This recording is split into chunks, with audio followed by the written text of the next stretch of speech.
Hello there, guys, and welcome back to my channel for my live reaction and player ratings live stream and review following Chelsea 5, Morecambe FC 0. In the third round of the FA Cup, I wasn't sure, wait, do Morecambe have some sort of attachment to their name? I was like, wait, is it just Morecambe FC? What is it? Anyways, ignore that. Chelsea won 5-0 in the FA Cup, through to the next round. We're back to winning games of football after 4 winless games against Everton, against Fulham, against Ipswich, and against, what's their name, bloody Crystal Palace. We are finally back to winning games of football, which is just fantastic and beautiful news. Why does it feel like it's lagging? It's even lagging on my own screen where it usually doesn't lag. So I hope it isn't lagging for you guys, because that would be not ideal. I wouldn't be a fan of that at all. But ladies and gentlemen, if you're here, I appreciate very much. Hit that follow button, subscribe button even.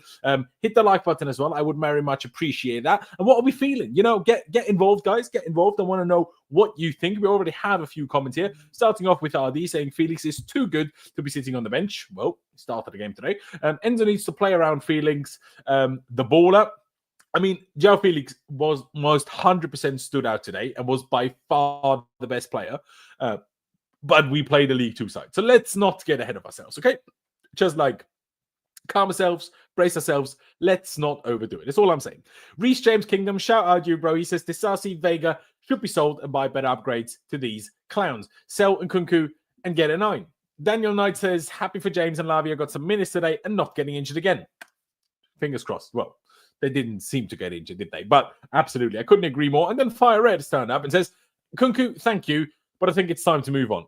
And boy, do I agree. Boy, do I agree. Because I mean, we'll get into a lot of praise. We'll get into the fact that Tosin literally turned into David Luiz. I tried to get the Twitter AI to make Tosin's face with David Luiz's hair. Unfortunately, it kind of didn't work. You know, otherwise I would have put that on the thumbnail, but it didn't turn out very nice. So, you know, couldn't go with that. But in reality, Tosin literally turned into David Luiz. I don't know how that's happened. I don't know how he did that. I don't know where that has come from. Scored 2 goals. The first one, you know, it was a lot of luck involved because he took quite a significant deflection. But the second one, even though I'm not 100% sure if that may not also have taken a deflection, but we'll ignore that part, is essentially an absolute worldie. And it was a big goal at the time too, making it, I think it was the 3-0, wasn't it? So fantastic goal from Tosin Adarabioyo. A brace from our centre-back. Who would have thought that? Who would have thought that? And then the second half we turn up. Obviously, Tosin scored that 1-0 in the first half. Shortly after halftime, Nkunku actually made it 2-0 after he first missed a penalty in the first half. And then Tosin made it 3-0 with that well that I spoke about. And then it was time for the Joao Felix show because he scored well. The first one was a bit strange because Joao Felix had a lot of goals today, a couple of great saves from the keeper, a couple went just narrowly wide. But then he scored one which didn't look like it was going to go in. And then he made sure he scored the worldie. But I need to talk about this first half because I'm sorry, that first half was pathetic. Like I couldn't believe how bad we was. Like it was utterly unbelievable. I mean, Vega couldn't defend. Honestly, I was like, what is happening? He was getting sent to the shops by League 2 players. It was unbelievable. It was genuinely unbelievable. Jurgensen, more second half to be fair, but every time he had anything to do, it was really shaky. So that wasn't particularly good. Was not happy with that at all. And just in general, we just didn't do anything. Like we had a couple of chances, and their goalkeeper did make a couple of saves, which we did force. But we just made it way too easy for them. We just didn't do anything. There was no intensity. There was no tenacity. You know, it was literally Joao Felix and the bunch of, you know, kids in the park. That's what it felt like. Because Nkunku didn't do anything other than embarrassingly miss his penalty. Like, sorry, Nkunku. Like, he didn't even look like he wanted to take it. Literally. Why is he even still allowed to take it? Seems like we're trying to sell him. I still don't think he will actually go this window, purely because I don't believe that anyone will make a big enough offer that Chelsea will accept. But we'll see. By the way, of course, if you don't already know, myself and CFCPys have a Chelsea-related podcast called Chelsea Unfiltered. Link to it is down in the description, just below me. And we upload on Spotify and Apple Podcasts, so whichever one of those platforms you do use to consume your podcast, check out the link down in the description to our latest episode from last Tuesday. We will be uploading an episode. Me and Pies haven't fully agreed on it yet because usually we upload Tuesdays, but Chelsea play again next Tuesday against Bournemouth. But there's been a lot of transfer news. Of course, it's the transfer window, so we want to cover transfer news. So maybe we'll record Monday, upload it either Monday night or Tuesday morning. And then maybe we'll do another like separate episode post Bournemouth. But anyways, for all your latest transfer news, make sure you follow our podcast and we'll have a whole transfer news episode with Pys out on Monday or Tuesday. So make sure you get involved with that. I'm sure you'll enjoy it because there's a lot going on. Kvaratskhelia from Napoli, Bradley Barcola. What's going on? You know, striker stuff, centre back stuff. Do we need a centre back? Will we buy a centre back despite needing one? A lot to say, a lot to talk about. But coming back to this, and I need to go back to the first half. How bad was we in the first half? I mean, guys, put it in the chat. Was it just me? I know it wasn't just me, but do you agree that we were really, really bad in that first half? And for me, what you saw in that first half is what happens when you play too big of a bunch of players against too bad of an opposition, if that makes sense. I know that sounds slightly contradicting, I guess. But we play with such a strong lineup, and I'll bring it up to you in... All right. I'll bring it up for you in a second, the lineup that we did turn up with, because we played almost such a strong team that it was like almost inevitable that it didn't really work out. So this was our starting 11, essentially our most usual, Conference League team, I guess. Jurgensen in goal. Reece James being back, though, starting, which was fantastic to see. Also getting himself an assist. The same goes for Romeo Lavia, also starting, coming back from injury. Tosin and Disasi as the two centre-backs. Renato Vega as left-back, inverting into midfield next to Romeo Lavia. Then we had two clear number 10s in Joao Felix and Christopher Nkunku. Pedro Neto starting at right wing. Very surprised by that, if I'm being totally honest. Very surprised by it. Not even Maresca, not even in the squad. No idea why. Tyreek George, at least one academy player, outside of the obvious Reece James, starting at left wing. And Mark Guehi, unfortunately, a very quiet day for him, starting up top. But the more baffling thing was almost the bench. These were the three subs we made: Malagusto, Marco Correa, Jadon Sancho. That was and then we had, obviously, Sanchez on the bench, Josh Achepong on the bench, even though I'm not actually at all mad that Achepong didn't start, because him not starting today means he will start on Tuesday against Bournemouth. And I think he should. So I'm happy with that. Cole was on the bench. Cole Palmer was on the bench. Enzo Fernandez was on the bench. Nicholas Jackson was on the bench. Why? Like, you know, Maresca spoke about it in a press conference yesterday. You know, Ben Chilwell will most likely leave, and that's why we don't want to risk an injury or any of these kind of silly things. But couldn't we have given him a bit of a send-off? Like, at 5-0, couldn't you have brought Chilwell on for 5 minutes? Give him a little bit of a clap if he's about to leave. Now, he won the Champions League with us. He was vice-captain, at least. You know what I mean? Like, and I think we should also respect and appreciate the professionalism from Ben Chilwell these last few months. Because think about the first game of the season when Raheem Sterling was excluded from the squad. And before the game even kicked off, we had a statement from Raheem Sterling about, you know, losing his mind, essentially. Ben Chilwell has been treated an absolute disgrace, if we're being honest, and hasn't said a word. Not an ounce, not the smallest of words in the media, not the smallest of words on social media, no rumors, no nothing. Not a single bad thing has come out of that guy's mouth. Remember Gary Cahill, when he, as our club captain, was slagging off the manager just before a Europa League final? Now compare that to Chilwell. So fair play to him. Fair play to him. Oh, no, I don't think that. I think Ben Chilwell very much wants to leave and look for a new club and get himself playing more. But anyway, Cranky Pan says, this is what happens when you shoot from outside the box. Laurenz knows what I'm talking about. But also, big up, Laurenz. Been a while since we had a moment like this.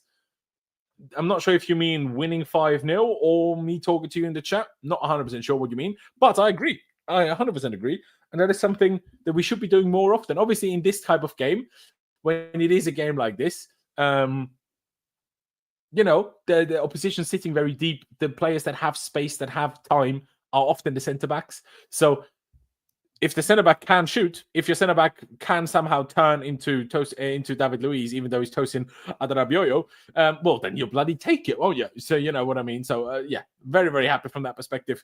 Absolutely no complaints at all. And just to mention it quickly, in terms of other players that weren't on the bench that maybe people might have expected, Kiernan Dewsbury-Hall is supposedly injured, even though he's been pictured in training. So no one really knows what's happening with that one. Why is he training if he's supposedly injured? But that's why he was involved. Carly Chukwuemeka not involved because he will most likely leave. Still, no one has told me if I'm lagging for you guys, because on my screen I'm still lagging. I'm really tempted to reload the page, but I'm concerned that, you know, it takes a couple of minutes until I'm back, and then you'll all leave, and I don't want that to happen. So, yeah, it's a bit unfortunate. It's lagging on my screen. I hope it's not lagging on your screen. I really do. But yeah, Dewsbury Hall, Carly Chukwuemeka, both not involved for those reasons. Make of that what you win. I mean, guys, what did you make of the lineup? I mean, Favole says Felix in the mud. Tosin might be our striker. I'm not sure if Felix is in the mud because Tosin obviously scored 2 goals. Fantastic. But I think it was very clear that Felix was by far the best player that was on that pitch today. Favole also says, Disasi's gone now, surely. Saved Jorgensen ass. Jorgensen was Sanchez today. Literally. No, 100%. That is spot on, by the way. Jorgensen was shaky, and Disasi did clear one off the line to save the clean sheet. So that's nice. Yes, a little bit. Not sure to what, but fair news. Winning 5-0. Yeah, no, fair enough, Cranky. Fair. Oh, I am lagging a little bit. But what can I do? I don't know what to do about it. Is it better now? I feel like now it's like it's still lagging a little bit. I generally don't know what I can do to fix this, because I feel like if I reload my thing here, you will all go away, and I don't want that to happen. Shall we risk it? Shall we risk it, guys? Yeah, this is another question, Luke RS. Where was Noni Madueke? We don't know. We have no information. I have no information. Let me ask Pice again. Let me ask Pice. Any news on Noni? And see if Pice replies. And I can maybe let you guys know if there is anything with Noni Madueke lagging. Not a big deal. Well, I appreciate that, APL Turf. Still frustrating. Shouldn't be lagging. But hey, sometimes that's how it goes. Yeah, we don't know why Madueke wasn't in the squad. Yeah, I don't want to get into these kind of weird rumors that were going around yesterday, which were rumored to be somebody else. Maybe it's not somebody else, but yeah, I'm not sure if that is something to speak about. Karan says, does Felix deserve some game time against Bournemouth now? We all know he won't start. No, 100% agree. I actually think Joao Felix should play it, should at least get minutes off the bench every game, if I'm being honest, because I think he's a game changer. I think he's a very creative player. I think he's one of our most likely players to score a goal, to make something happen out of nowhere, especially against low blocks when we're struggling to break an opposition down. So from that perspective, 100%. EPL Turf says, don't have space for Noni on the bench. All 9 spots on the bench was taken. I mean, okay. But my argument would be that, you know, recently it's always been Neto that started and not Madueke in the Premier League. So you'd assume it would be Neto that starts on Tuesday and not Madueke unless something has happened. But for him to not be in the squad, I think it's surprising. I think, and also, couldn't we have had more players on the bench if we wanted to? No, maybe not. But yeah, I mean, did we need Cole Palmer on the bench against the League Two team? I don't think so. You know what I mean? So, like, there definitely was space to put Noni Madueke on the bench over a few others. I mean, if we look at the stats as a whole, obviously, obviously we clearly deserve to win. We had 81% possession, 2.45 XG against 0.48. To be fair, 0.48, they could have easily scored. We had 28 shots, 8 on target, 4 big chances, scored 5 goals. Good passing accuracy with over 90%. You know, you can't really complain. They had 6 block shots. We hit the bar once. I think there was actually Tosin with a header. So, you know, Tosin scoring 2 goals and hitting the bar. So fair play to him. Fair play to him. Let me move over to the lineup screen, ladies and gentlemen. 9 max for the bench here. But isn't it, I'm pretty sure, isn't it 12 in the Prem? Or was it used to be 7 and then it went up to 9? And is it in Europe 12? It might be, because I feel like there's somewhere where it's 12 for some reason. Or was that only during COVID times? Not sure. Now, let me bring this one up. This is how we lined up in possession in the first half. In the second half, you see the subs that were made at halftime, but it was then kind of Cucurella being the inverted left back and Vega essentially just played normal midfielder. But we'll get to that. Cranky Pan says, Felix is consistently our best player, even in cases where we lose. When he's on the pitch, he starts for any other team without a Cole Palmer, probably one of the best 10s in the league. Ooh, I'm not sure if he necessarily starts for the other teams, but he's certainly doing a good job so far. And I don't think anyone can argue with that. And, you know, I mean, I tweeted this during the first half. It's actually a bit of a joke how much better Joao Felix is than Christopher Nkunku. And by that, I don't just mean he shoots better or he dribbles better or he has a better touch. Those are, you know, the basic things that, sure, I think he is better than Nkunku at those things, maybe other than finishing. But he just tries so much harder. Like, you see him running around, you see him going for tackles, you see him making movements, you see him, you know, dropping deep to receive the ball, you see him making runs deep, you see him trying to make through balls, you see him trying to score worldies, you see him trying to linking up with teammates. And Nkunku just does none of that. All Nkunku did was miss a penalty and then score a rebound. That's all he did today. That's all he did. Based on the first half, we needed the Palmer. Yeah, I mean, I'll go back to this point, by the way. I think the reason why the first half was so bad is because we picked too strong of a team and too many players that don't really want to be here or aren't happy playing against this kind of team. When you, from Christopher Nkunku to Disasi, who's probably leaving, and knows he's leaving and knows he's kind of lost his spot now because, oh shit, if I'm starting today, that means 18-year-old Achapong is starting ahead of me next Tuesday. Obviously, you've got Lavia and Reece James coming back, but they won't be at full fitness. And then the bench being so strong, I just think against the League 2 opposition, you need more and a few more, so 18-year-old, 19, 20-year-old academy players for whom that game is one of the biggest games of their lives, And they will try their bloody socks off to do everything in their power to have a good game. While Nkunku, Disasi, those types of players, for them, this is like, it's almost disappointing that they're playing in this game, if that makes sense. So that's why I think in that sense, this is sometimes where having too strong of a squad for too easy of an opponent can also be a bit of a distraction and a bit of a hindrance. But I guess everyone will have their own take on that. Favole says, it seems Nkunku and Disasi knows they're gone. It does feel like it, isn't it? But I still don't think Nkunku will actually go this window just because I just don't see an offer big enough that we will accept. Why does it feel like Maresca might have self-sabotaged? Could it be a major discipline issue behind the scenes? Okay, let's speak about it. So there was yesterday a report going around. I'm not sure which media outlet it was. That said there was a Premier League player that was arrested for supposedly recording a sex tape against the consent of that partner, not his permanent partner, but like the partner for the night or whatever. So, and that player was arrested, but then released due to a lack of evidence. So, then there was the guy that was the first one to break the news that Mikhailo Mudryk supposedly had doped or failed a drugs test, a doping test. The first guy that broke that, I forget his name, he claimed that it was a Chelsea player and supposedly Gusto. Now, because he was released on the basis of lack of evidence, you've got to think there's nothing to it. Same like Romeo when Hudson-Odoi a few years ago was accused of some crazy things, and then it turned out all to be a load of crap. So who knows, right? But then Gusto was on the bench and then played today, which is like if he was recently arrested due to suspicions like that, even if released, I don't know.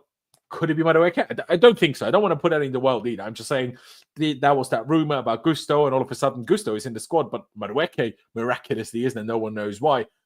Maybe. That's all I'm saying. JC says, now we're back to winning form. Bloody hope we keep it going because Bournemouth will be tough on Tuesday. I'm telling you that. It will be tough. Felix was tracking back today to show Maresca that he can work off the ball. Honestly, EPL turf, I think Joao Felix has done that every single minute he's played this season. Every single game he's played, in particular when he started, he's tried so hard. Not even the Sun reported that. Well, yeah, no, I can't remember the outlet that it was, but it was going around yesterday. That's all I'm saying. I'm not saying it's true. I'm saying that story was going around, and the guy that got the Mudryk call right before anybody else said that. That's all I'm telling you. I'm just informing you guys because not all of you might be as informed about what happens online and on Twitter. Karan says, also Renato Vega's first half was a major reason. His first instinct is to back pass and slow down the game, which is fine when we have a lead, but not when we need to score. And the part I find so weird, obviously maybe it's Reece James' injury that is the reason for it, but you can see it here how we played, right? We had Disasi being left centre-back, which was a problem in and of itself. Tosin in the middle, Reece James is the right centre-back, while Renato Vega inverted. I just don't think Renato Vega is anywhere near good enough to play this job. I think Renato Vega can do a job at left centre-back. And that then shifts into left back. I think for that, he would do a job. He's huge. He's got a big frame. He's physical. He's technically good enough to, receive the ball under pressure, pass it out under pressure and everything. But in midfield, where it's your role to, play forward passes, to then make the transition back into left back, playing such a fluid role. It's a lot of running for a big guy. I just don't think he should be used here at all. I think he should be left centre back or nothing. I think, and I said this weeks ago already, I think one of the things that we need to strengthen, maybe not now in January, but the latest in the summer, we need a better backup left back, because when we don't have Cucurella, we are mud. And you saw Cucurella came on at half time and he elevated us tenfold, absolute tenfold. So yeah, there you go. Make of that what you will. Not even, yeah, okay, you said that already. If it was fake news, Sun would have been first one to report. Well, yeah, there you go. It's true. Maybe makes it more likely to be true if the Sun didn't report it. Vega is wall. If you pass him, we'll bounce back to it. Let's hear. All right then. All right then. I mean, let's get into these player ratings, shall we, guys? We started off with Philip Jørgensen in goal, who, like I touched on already, had a shaky afternoon. It was not a good day for him. And I was not particularly pleased. I was not particularly happy. Letting balls bounce, letting balls drop, in the air. yeah, not great. I mean, the passing isn't bad, and there was one moment where Reece James nearly slightly messed up, but Jorgensen bailed it out with a lovely kind of Cruyff turn, which was beautiful. And I was thinking maybe Reece James will go to Maresca after the game, say, see, boss, see, gaffer, if I did that pass to Sanchez, we would have conceded. That's why you need to play Jorgensen. But unfortunately, Jorgensen decided to play like Sanchez and keep dropping the ball and do silly things and get saved by Disasi and everything. So, yeah, I wasn't happy with Jorgensen. Obviously, he didn't have much to do, so we can't overdo it. But I mean, that is one way of looking at it. He saved RJ's back pass. Yeah, like I say, that is one way of looking at it. I'm not sure if that's necessarily the way I would look at it, but it's one way of looking at it. That's true, and that's for sure. But yeah, there you go. I still don't understand why things aren't a little bit, smooth on here. Maresca says Madueke was ill yesterday. And Simon Johnson gave us even more on that. Maresca says Madueke didn't finish the training session yesterday because he was unwell, which is why he was not in the Chelsea squad today. Well, there you go. So at least we found that out. We found out something about that. But yeah, I would probably give what's his face, Jorgensen. I'd probably give him a 5, guys. Because he did kind of bail out Reece James a little bit with that nice touch. Even though I'm like, I'd expect the goalie to bail him out there, but obviously we're used to Sanchez, who would have made it worse. But I still think he dropped the ball too many times, had to be saved by others too many times. I can't give him an average rating. I know he kept a clean sheet, and that's why he's still getting a 5.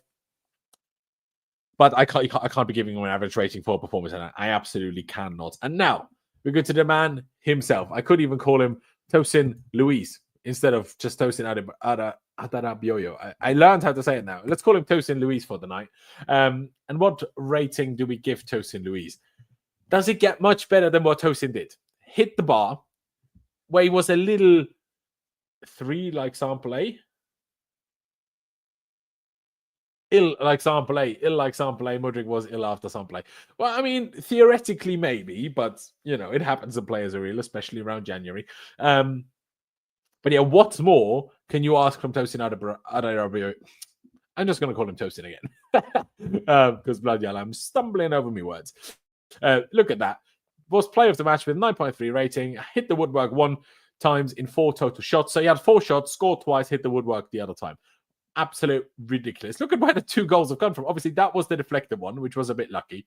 But that one was a worldie. What a goal. Absolute worldie. Absolutely unbelievable.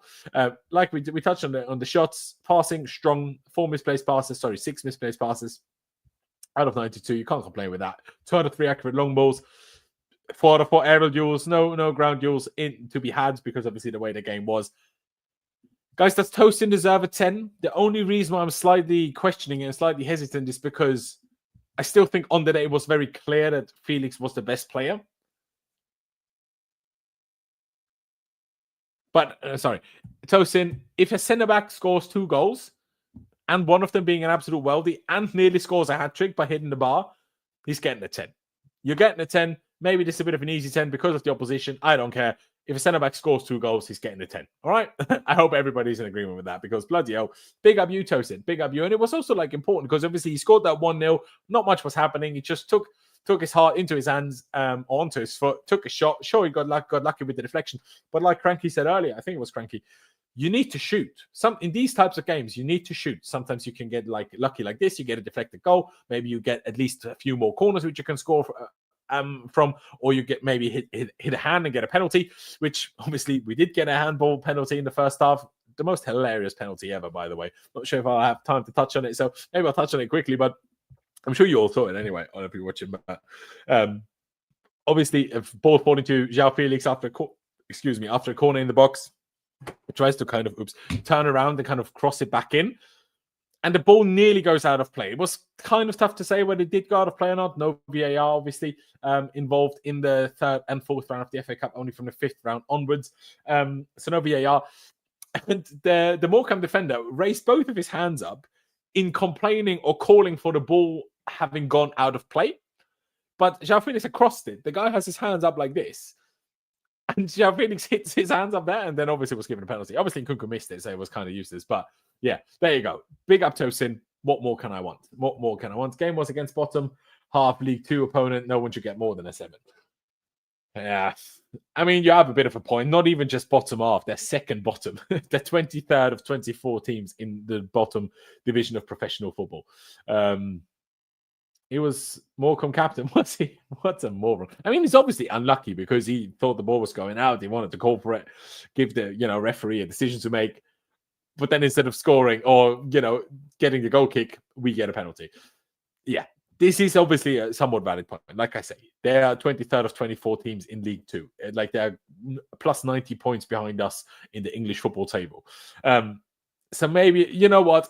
I will accept that and I will drop Tosin down to a 9.5. I'm not giving out a 10 due to the opposition, but he's getting ever so close as you can do.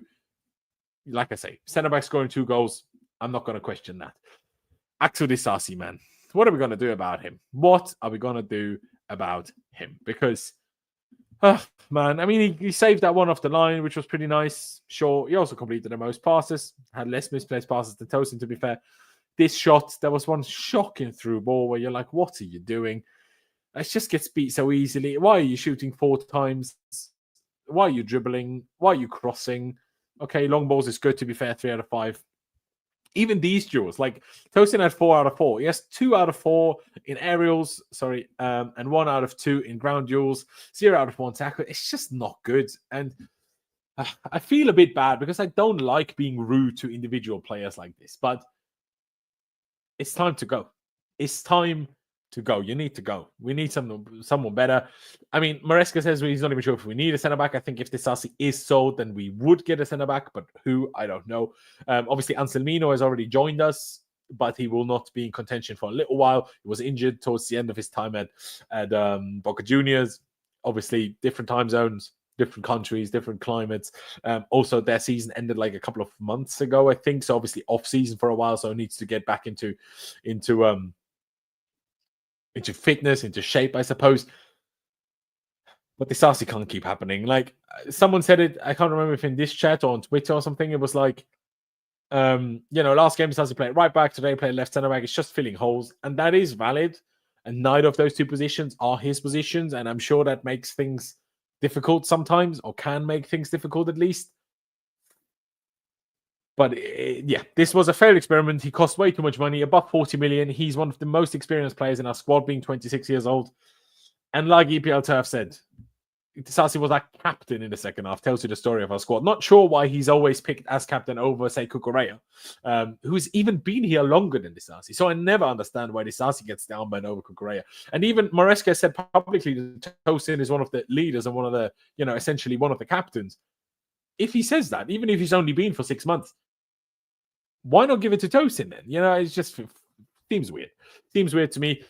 But what do I give Disasi today? Obviously, we kept the clean sheet in the end. He did save one off the line as well. Sorry, wrong screen. So I don't think I can give him too low of a rating, but I'll give him a 5 as well, like Jorgensen. And to be honest, he was probably worse than Jorgensen. I have to give him a 4.5. Just if I give Jorgensen a 5, I have to give Disasi a little less, even though that clearance saved. Now, I'll stick to the 5. Same as Jorgensen because he saved Jorgensen. But it isn't good. He needs to go. It's enough. Sorry, it's enough. And we can't keep doing this anymore. Like that. We absolutely can't keep doing this. And the other thing to say on this, by the way, as well, Disasi should have had a hat-trick. Like he had like 2, if not 3, fairly straightforward, pretty free headers in the box. One very early in the game after a free kick by Reece James, a couple after corners. And he just can't get them on target. It's just a mess. And then he messes up through balls, tries to shoot from 50 yards. Just annoying. You know what? I'm taking it back down to 4.5 because I remembered how many goals he should have scored and didn't. So, yeah, I'm not happy with you, Disasi. But I am very happy about Reece James. I'm very happy that he's back. I'm very happy that he's back fit at the moment. EPL, by the way, he says Disasi's best quality is being injury-free, but that his issue now as he ends up playing more often. Yeah, no, it's 100% true. That is his best attribute. That he's never injured, which is good because so many of our other players are, like Badiashile, for example, and Fofana, of course, also being a centre-back. But when you're not that good, we don't want you to be fit all the time because he plays too much. When do you think we'll hear more news on centre-back and Disasi? I don't know. Obviously, there's a slight rumour that Juventus may or may not be interested in Disasi.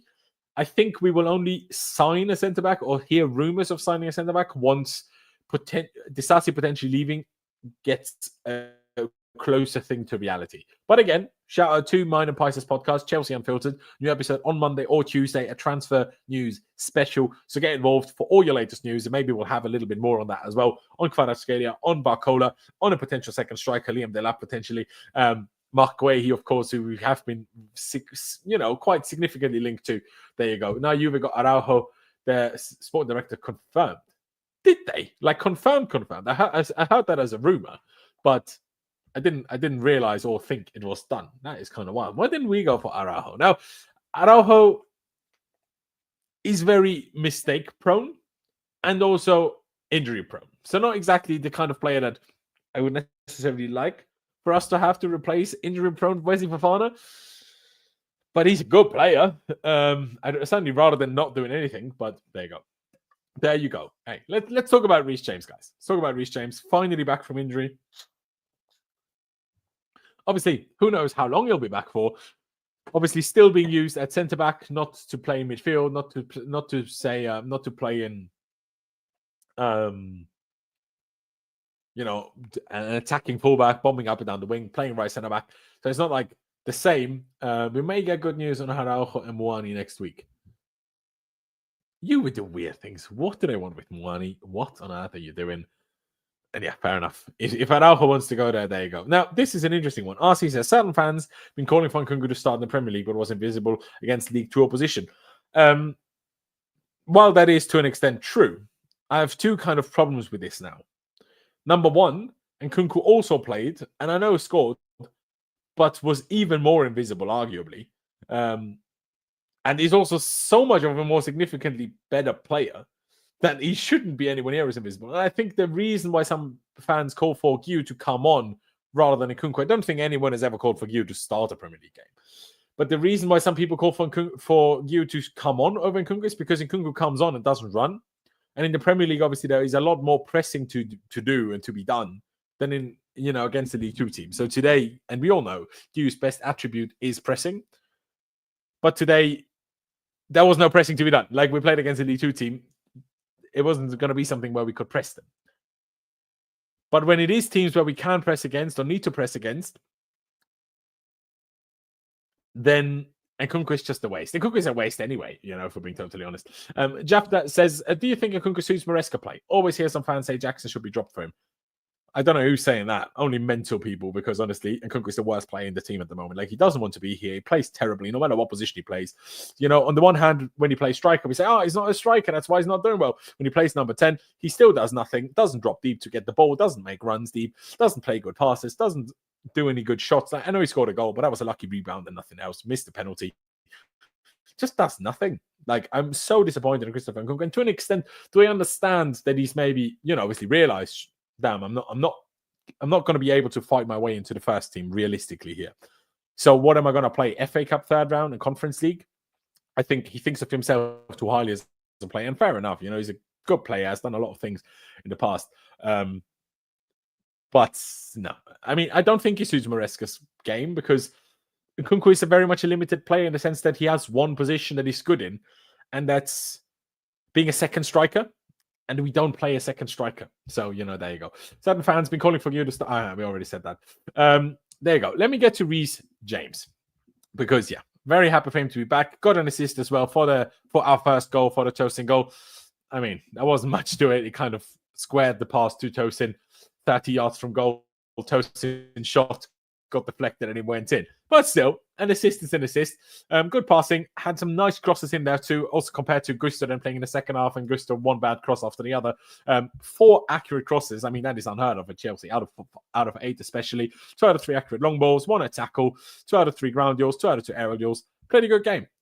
He had that one dodgy back pass that obviously Jurgensen had to slightly bail him out of. But yeah, I mean, I think in the grand scheme of things, Reece James did good. I'm not going to overdo it. I'm going to give him a 6.5. Got an assist, come back and everything. So a 6.5, it shall be. We'll just rattle through this. I can't stay for too long. Yeah. Did you want to know the God's honest truth, guys? I need the toilet extremely urgently right now, but it might take a minute. So if I just leave, then we're in trouble, because you all are going to go away. By the time I'm back, there's going to be 3 viewers, and then that's kind of pointless. So I'm going to currently try to rush through this a little bit. I can't. I'm sorry, guys. I need to go to the toilet. Stick with me, please. Be nice. Just stay around. I'm going to be back in like 5 minutes. I love you guys. Please.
I'm back. I'm back. I'm back. And some of you stayed. I appreciate you all very, very much. That was extremely urgent.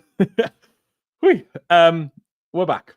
Bloody hell. That was weird. I've never had to do that before. See, there's an advantage of streaming with a guest. Maybe I'll have to bring guests back just in case I need the toilet randomly during games. Bloody hell. There you go.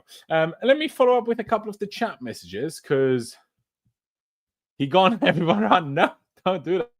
Let's talk among ourselves. Yes. Thank you, guys. Honestly, appreciate you. Where can we ship this Assi? Honestly, I was hoping for Juve, but you guys are now telling me that they're getting Araujo instead, which, well, they're not taking him then. West Ham would be a good place for this Assi. I mean, maybe, but I'm not sure if Graham Potter necessarily wants this Assi either, if I'm being honest. Foley, they have a good eye on a defender. They will not sign Disasi. Look at the defender signing. Botman share top defenders in Newcastle sense this time. So I don't think even Sunday League 2 would take Disasi off hands. If Disasi goes, we need to get Chalobah back. That's what I would do. I agree. That's what I would do.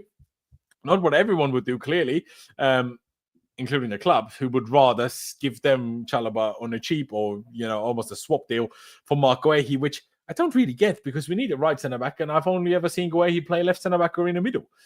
And he's not particularly tall. To be fair, he's in the air still somehow better stats than Chalobah, but that's its own issue.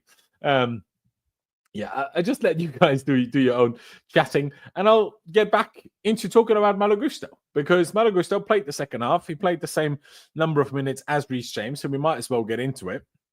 Let me switch the screen quickly. Not as good as Reece James. I thought, to be honest, a couple of minutes into the game, someone fell on his head, and I thought, poor guy, looks hurt. 6 minutes play spars, not too bad, of course. Crosses, that's what I meant. Reece James had 4 of 8. He had 0 of 3. It's not fantastic, is it? 0 out of 2 accurate long balls. Okay, the tackle's all right, and the duels are good too. I'll probably give Gusto based on level of opposition, I think I'll give him a 5.5. To be honest, I should probably say 6, but I just think James was more than a 0.5 better than Gusto, but James doesn't deserve a 7. So there we go. That's how we end up here. And Renato Vega, we touched on him, and I need to say it again. I really, truly believe that we need a different and a better left-back backup. And by that, I don't necessarily mean that Vega needs to be sold. I just think Vega... Well, at least I did that, right? So that's something. Bloody hell, thank you. That is that.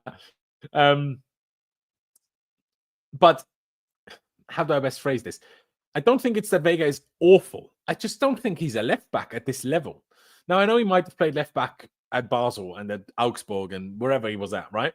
And he's also played in midfield quite a lot. I think in midfield, as a real DM, he could probably do a job. He's physical, he's reasonably quick, reasonably agile, reasonable passing as long as he doesn't overdo it. But in this left back, inverting into the pivot and sometimes even into a left number 8 position, it's not it for me because he's not creative enough for that. He's not mobile enough for that. But for Portugal, he's played a number of times from the beginning and whole games for the Portuguese national team, who these days are a good national team. But he plays centre-back for them. You can just look at him and you see that guy's got to be a centre-back. Like, no one is looking at Renato Vega and sees a left-back, are they? Like, realistically, no one can tell me, why am I... got the hiccups now. Or why am I hiccuping, I should say. But no one looks at Renato Vega and sees a left-back. No one looks at Renato Vega and sees a midfielder that's inverting from left to right and this and that. No one sees that, realistically, do they? Yeah, so I think that's the issue. But I wasn't happy with him today. Has become so vital for us, probably second after Palmer. Yeah, no. For me, my order, Kushal, actually goes Caicedo, Palmer, Cucurella. Those 3. And there's a case to be made for Cucurella above Palmer. And I would have said so 10 days ago, but I thought Cucurella had a pretty poor game against Palace, and that kind of knocked him below Palmer again for me in that sense. But then again, Palmer also had a poor game. I know he scored, but he still, missed the biggest chance we had and lost the ball in terms of costing us the 3 points to lead to the equaliser. But anyway, on Renato Vega, let me open his stats. Maybe the stats say something different to the perspective I had, but I really wasn't happy, and I really think we need to make him a full-time centre-back. Or loan him out, because this is a bit pointless like this.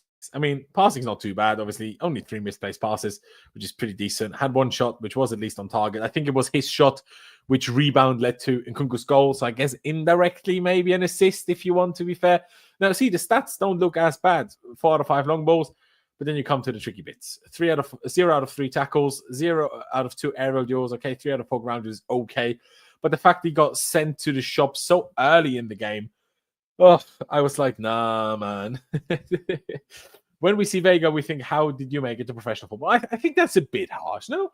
Like, he's played good games. He was good when he, for example, played against Bournemouth earlier in the season. He's had some decent games, but he's also had some not so good games. But we can also not be too harsh at that. Like, I think he's turned 22 by now. We signed him at the age of 21.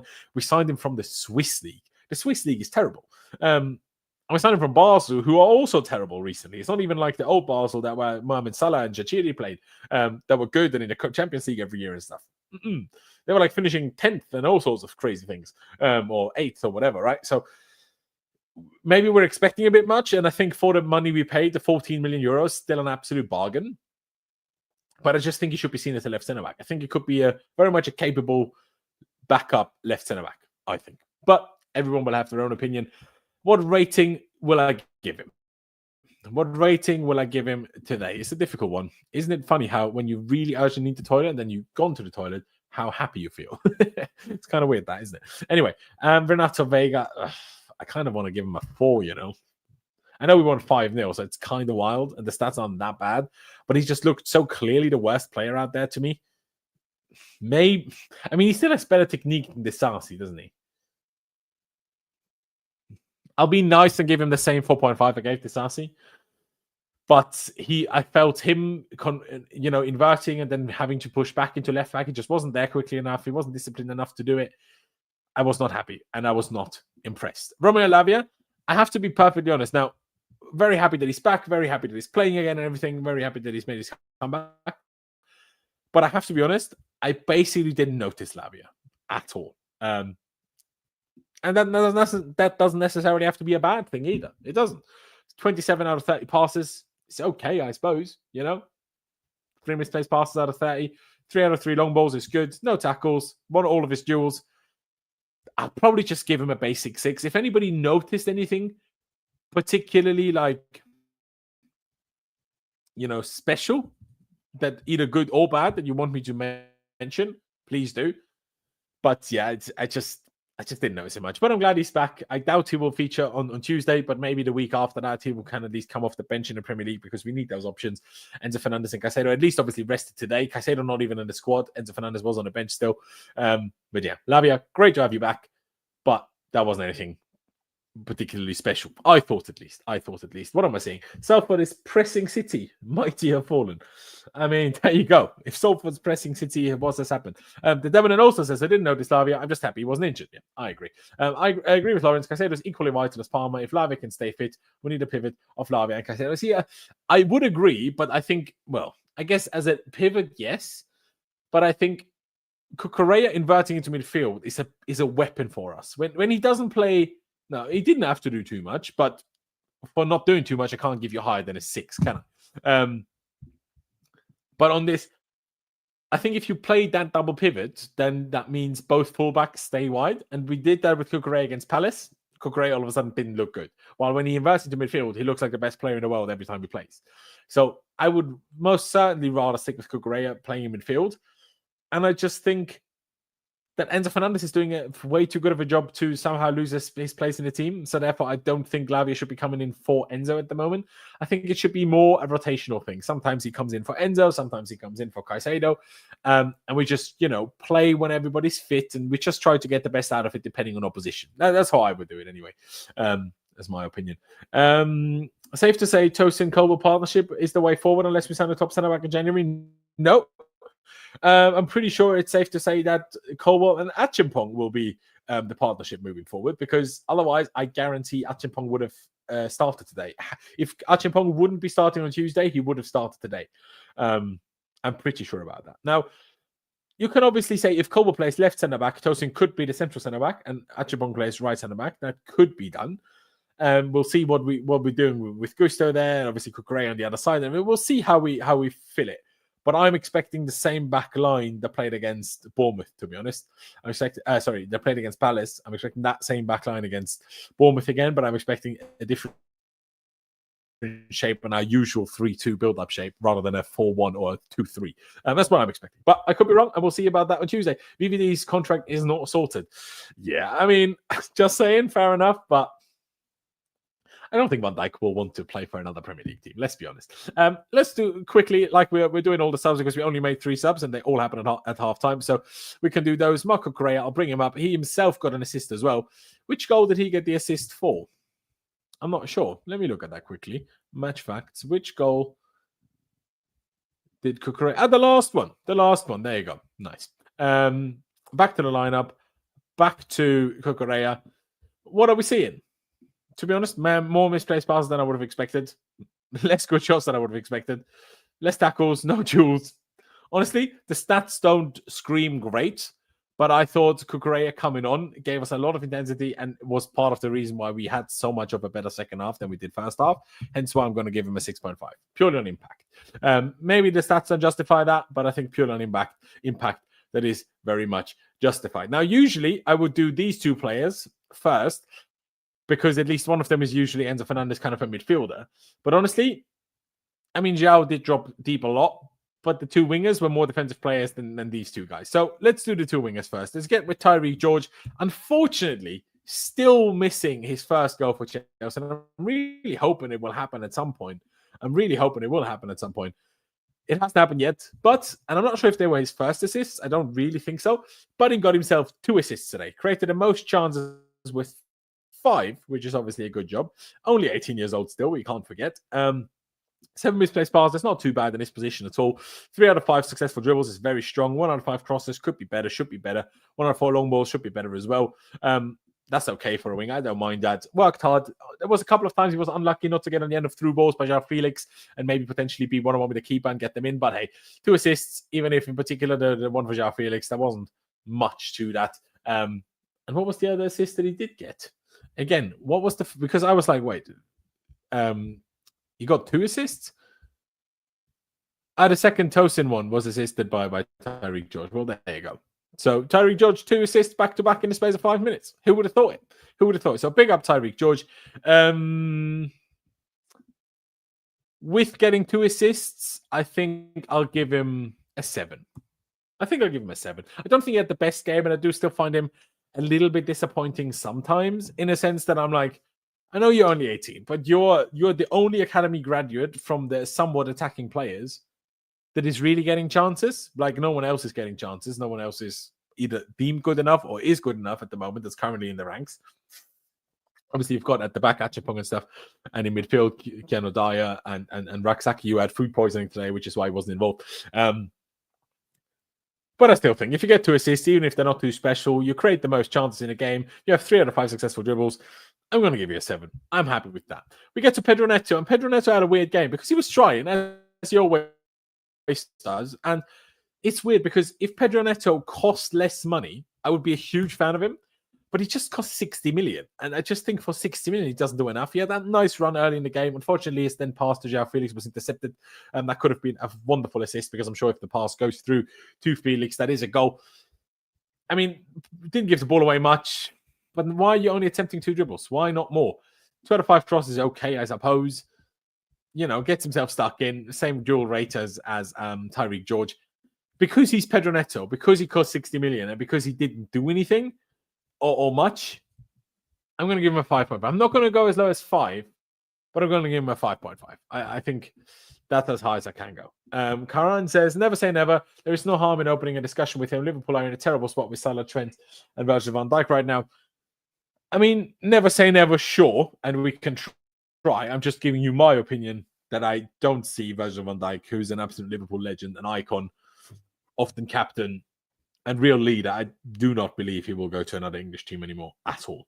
And like someone else said, Luke said it, no chance he'd even consider another Prem team. Exactly. And then Crispy said, clearly only interested in buying young players, so no Virgil van Dijk. Exactly.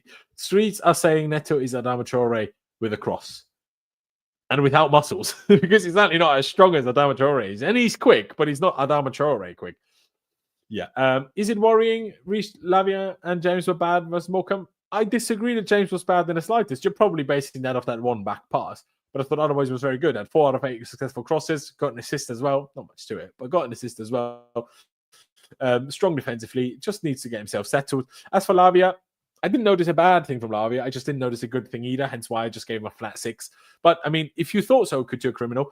Please elaborate what made you think that they were bad. But, yeah, Neto, I need to see more. At the same time, I don't think he was probably meant to start today. Probably, told already before that he wasn't going to start. And then, by the way, has supposedly fallen ill. And all of a sudden, Neto starts.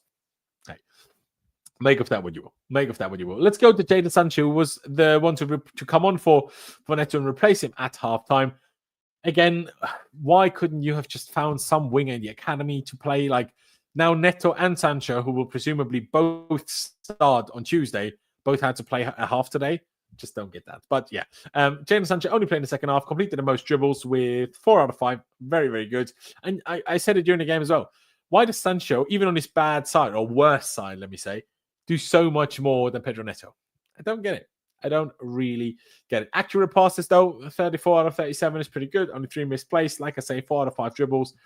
No tackles. Good duel rate as well. Try to make a lot of things happen. Even try to cut in with his weaker left foot and shoot. Unfortunately, got it blocked. But I thought of Sancho, honestly, a good second half performance. And I thought him and Cucurella together, a big reason why our second half was so much better. I will give him a 6.5. I could probably say 6. No, I'll say 6. No, I'll say 6.5 because I thought the impact on us being more creative and us being more dangerous was quite significant. So that's why I will give him a 6.5. I will. And we move on to my favorite topic at the moment. Christopher bloody Nkunku. Why can't you be better? Huh? Why? I don't understand why you can't be better. Like I said earlier already, I heard that Barcelona is looking at Lukaku. Well, bloody have fun with him. Don't know what they need him for. They've got Lewandowski, and I don't think Lukaku will want to go there and play backup, but sure. Anyways, Christopher Nkunku, my favorite topic. I talked about him at length already. He just doesn't do anything. He doesn't drop deep to receive the ball. He doesn't make runs in behind. Just stays in a half pocket, which isn't there against teams like this. Maybe he's still playing Bundesliga football. At RB Leipzig, sure, if you stay in the pocket the whole time, you will get the ball and you will have space. But that isn't how it works when the opposition sits deep, and most of our opposition do sit deep. And then if you don't move, you're just not going to get the ball. And that's what happened. He was lucky to even be awarded the penalty. I would have given it to somebody else at this point. Everybody knows that he will leave, whether it's now or in the summer. We know it realistically, right? We know. Why is he still allowed to take penalties? Why is he allowed to, have those penalties? Give the penalty to Joao Felix. You know how many goals Joao Felix would have already this season? If he took all the penalties that Christopher Nkunku was allowed to take, because Joao Felix is already on 8 goals. I think Nkunku is maybe on, 11, 12? No, he might be on more, to be honest. But anyway, I was not happy with him. Had a lot of shots, as you can see down here. 4. Not a lot, is it? That looked like 5 to me. So I don't know how that's 4. But anyway, didn't give the ball away in terms of his passing. So that's fine. But it's just it just doesn't do anything. He doesn't try creative passes. He doesn't try aggressive passes. He doesn't try dribbling. He doesn't try shooting, really. It's just frustrating. And the rebound, he took that goal well, put it into the bottom corner. Nice, good job. But a penalty, you just can't be missing penalties like this. You shouldn't. It was such a poorly taken penalty. No power, no tenacity, no intention on it, as it felt like to me at least. Just frustrating. Just frustrating. I just want better. Can I say it as blatantly as that? I just want better. Aerial duels is nice, to be fair. And because he did get a goal, I'm not going to completely slag him off. But I have to do what I have to do. I think he was the worst player, even though he scored, missed the penalty. I'm giving him a 4. I'm giving him a 4. And Karan, great stream, Laurenz. Take care, guys. See you all after the next game. Thank you, Karan, for tuning in. Thank you for sticking around when I needed the toilet. Appreciate you. Move is not confirmed. It's a rumor. It might happen. Yeah, no, I know that you said looking at, so I didn't think it was at all confirmed. The rest were B team players, and Reece and Lavia were the only A team level players, and Romeo didn't stand out, struggled in ball retention, and Reece, when he doesn't overlap, looks average as just a centre back. I disagree. I disagree that Reece just looks average as centre back. I think Reece looks good in this position. He's fantastic in this position, giving us that option of the half field crosses. I still think if Reece gets fit and properly fit and sharp, that almost like Aspi to Morata connection could be opening up. Ideally, if we get a striker that can actually head the ball, unlike Jackson. So no, I disagree. I mean, on Lavia, maybe you can say that a little bit, but especially with Reece. Reece has played 5 games in the last 2 years. I don't know what you're expecting after it. I know obviously last year he had that cameo, for example, against Forest. Was it Forest? I think so. Where he came on and obviously changed the game for us towards the end and helped us win it. But there's been another 2 injuries since then. So, yeah, I think that's a bit harsh. I mean, I get what you're saying in terms of B-level players. I think Joao Felix, I would say, is also an A-team level player, but there you go. Reece James is a bombing right back, is what makes him special, in my point. And I agree with that, but unfortunately, you're unlikely to get that on a regular basis from him under Enzo Maresca. Now, first of all, you're not going to get that from Reece James if you want him to stay fit, because clearly bombing up and down the wing is not what his body can handle, and we need to find ways to make him play otherwise. I still think the long-term solution is, if Reece can stay semi-fit, that he inverts into midfield. And I think from then, especially if he inverts into a right 8, could be absolutely outrageous for half-field crosses, for shots from distance, for bodies in midfield, physicality in midfield. I think it could be phenomenal. It's just a question of, can his body handle the workload? That's my only question. So we should sell him if this version of Reece is what we get most of the time. I'm not saying that you're going to get this version of Reece most of the time. Well, we'll have to just wait and see what version of Reece we're going to get most of the time. I think time will tell. For the most part, I think I'm not expecting Reece to be fit for more than 4 or 5 games now, if I'm being honest. So the whole selling him thing, I can't imagine anyone wants to sign him because he's permanently injured. So the whole selling Reece James idea is like, it's all nice and good, but no one's going to buy. So there you go. BK, by the way, shout out to you. He says, with using certain players as an example, I still feel like we should give him some more time and another chance. I assume you mean about Nkunku. I disagree. Allows the goat, lol. Shout out you, K-Star Gaming. Appreciate you for tuning in. Let me move on to Joao Felix, because he is the one I was most happy with and most impressed with today, even though obviously Tosin picked up the man of the match and also played really, really well in the grand scheme of things. But Joao Felix was the standout player. You could see he was the dude that was making things happen. You could see it. I mean, it was very, very blatant. Supposedly only created 1 chance. Felt like a lot more than that. Sure, he had a couple of misplaced passes, but he had 6 shots, 3 of them on target. One was just this one, just wide. Would have been an absolute worldie had it gone in. Obviously, that one did go in. A fantastic goal. Still don't think it took a deflection. So 0.03 XG into a goal is very nice. That one as well, 0.05 XG. I'm not sure if he just baited the keeper or what, but it was a good shot. Went in. 2 out of 2 successful dribbles, 2 out of 3 successful crosses. I just thought he played well. 4 out of 6 ground duels as well. Working hard, doing a good job. I'm very, very happy. And like I said earlier already, give Felix a chance, Maresca. Yes, I agree. Again, I don't think he should necessarily start all the time in the Premier League, but I think he must be the first name that comes off the bench, and he should never be in Nkunku that is the first name that comes off the bench. Yeah, I'm very clear with that, if I'm being honest. I'm very, very clear with that. Joao Felix, now, even though he was clearly the best player, obviously he wasn't so standard as Tosin, scoring 2 goals, centre-back, but I think his performance still warrants a high rating. I'm going to give him an 8.5. I don't want to say 9, and, you know, could I even maybe say 8 because of the level of opposition? Absolutely, I could. But I just think he stood out so much, and so much more than, for example, his counterpart in the similar position in Nkunku. You have to also give credit for that. And sure, maybe the 8.5 is a bit high, but it's more about giving the credit for how much better he was than everybody else. Because I could easily give Joao Felix a 7.5 or an 8 and drop nearly everybody by another 0.5. I could easily do that and still be relatively fair, in my opinion. In my opinion, Joao Felix is excellent like he was versus Ipswich. He was the only proactive threat throughout until Cucurella came in as well. I agree. I agree with that 100%. Could not agree more. As for Mark Yu, I mean, we touched on him earlier already. That was a very quiet game. Honestly, barely saw him. Yeah, had the least touches. He had 11 touches. He basically did Lukaku today. Played the whole 90 minutes and had 11 touches of the game. It's not great, is it? At least he didn't give the ball away. 9 of 9 passes. He had 1 shot. Why do I have the hiccups? Well, for a second, it looked like it went in. Also, like Cucurella shot that looked like it went in, but it went kind of side netting. Made the net kind of rattle. And then on TV for a second, it looked like he had scored. He had scored. Excuse me, man. But he didn't. I don't know what's wrong with me today, guys. I am all over the shop. But we're fine. No tackles, no ground duels, no aerial duels. Honestly, you know what I'm going to do? And I've done it to other players before. And in this case, I mean it less harshly than I've meant it in other times. But I'm giving Mark Yu a ghost emoji. Because, I mean, you had 11 touches in 90 minutes. And you just didn't do anything. Yeah. Let me see if there is any particularly relevant quotes that we saw after the game.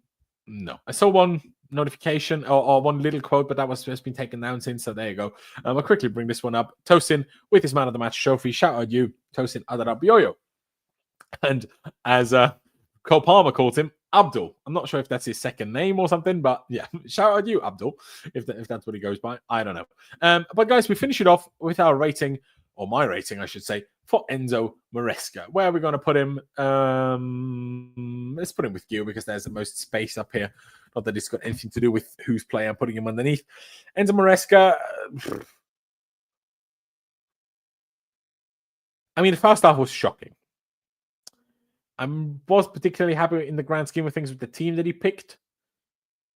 Not with the team itself, I was happy with. The team itself, I was okay with, to be honest. No. With the team, I was pretty happy with. Maybe like, I would have maybe played some sort of academy player instead of Neto. But otherwise, I'm all right with that, honestly. Or play Carney, even though we're trying to sell him, and play Nkunku or Felix right wing, or George right wing and Felix left wing. Something like that you could have done.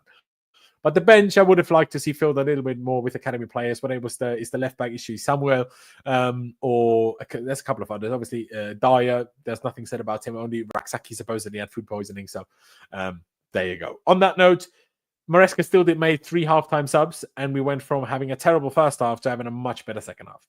Now, of course, League 2 opposition, they would have put everything into that game in the first half. It didn't work out for them, even though they, obviously did a good job and held their own. But they got tired as the game went on. You'd expect a different level of fitness, a different level of ability. The longer it goes on, the more likely mistakes and positional errors are going to occur. So, I'm not going to give Maresca all the credit that, okay, his 3 subs changed everything, because those 3 subs, I'm almost certain, were very much premeditated and pre-planned before the game had even started. Obviously, Reece James with the comeback, Lavia with the comeback, and Neto usually starting in the Premier League. Therefore, you don't want to give him more than 45 minutes. Same with Sancho, then came on. So because of that, I'll give Maresca I wanted to say 5 for the 5 goals we scored, but that's a bit too low. So I'm going to give him a 6. An average 6. I would have liked to see a few other players involved and a few academy players just given moments, or maybe Ben Chilwell given a couple of minutes as like a goodbye or something as the last game. I would have found that nice, but there you go. It wasn't to be. At the end of the day, we're through to the next round, scored 5 goals. I'm not going to be too mad.